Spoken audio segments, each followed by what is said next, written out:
7வது அதிகாரத்துல 13வது வசனம், கர்த்தரை விட்டு அலைந்து திரிகிறார்கள். என்னை விட்டு அலைந்து திரிகிறவர்களுக்கு ஐயோன்னு சொல்றாரு.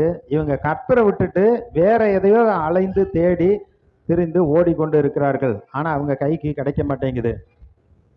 ஆனா நமக்கு தேவை என்னதென்று அவர் அறிந்திருக்கிறார். இருக்கிற இடத்துல கர்த்தர் இல்லாதவங்களை இருக்கிற போல நமக்கு பெயர் சொல்லி அவர் அழைக்கக்கூடியவர். நம்முடைய வாழ்க்கையில நன்மை கிருபையும் தொடர்ந்து வரும்னு தான் அவரு சொல்லி இருக்கிறார். ஆனா இவங்க அலைந்து தேடுறாங்க, திரிகிறார்கள்.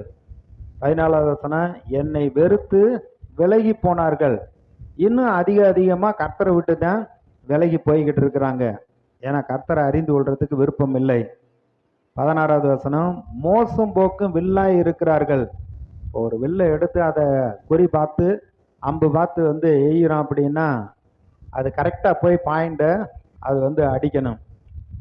ஒரு பறவையை நம்ம குறி பார்த்து அடிக்கிறோம்னா வில்லு போய் அந்த அம்பு போய் கரெக்டா அதை அடிக்கணும். ஆனா மோசம் போக்கு வில் நல்லா ஆயத்தப்படுத்தி ரெடி பண்ணி அதை இழுக்கிறப்ப வில்லு மோசம் வைக்கிறது மாதிரி அப்படி இஸ்ரவேல் மக்கள் ஒரு நோக்கத்தோட ஆண்டவர் உண்டாக்கினாரு. ஆனா மோசம் போக்கு வில்ல போல இருக்கிறாங்க. 8வது அதிகாரத்துல 14வது வசனம், கர்த்தரை மறந்து கோவில்களை கட்டுகிறான். அதிகாரத்துல முதல் வசனம், இஸ்ரவேல் மக்கள் பலனற்ற திராட்சை செடி.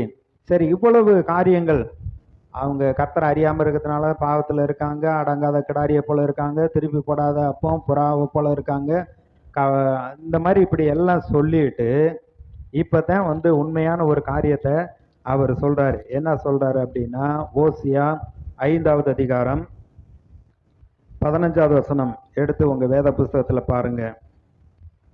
அவர்கள் தங்கள் குற்றங்களை உணர்ந்து என் முகத்தை தேடும் மட்டும் நான் என் ஸ்தானத்துக்கு கர்த்தரிடத்தில் திரும்புவோம் வாருங்கள்.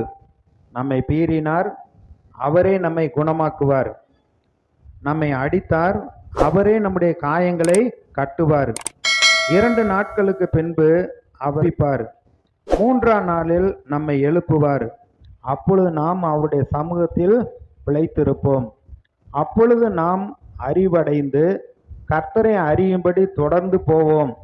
அவருடைய புறப்படுதல் அருணோதயம் போல ஆயத்தமாயிருக்கிறது.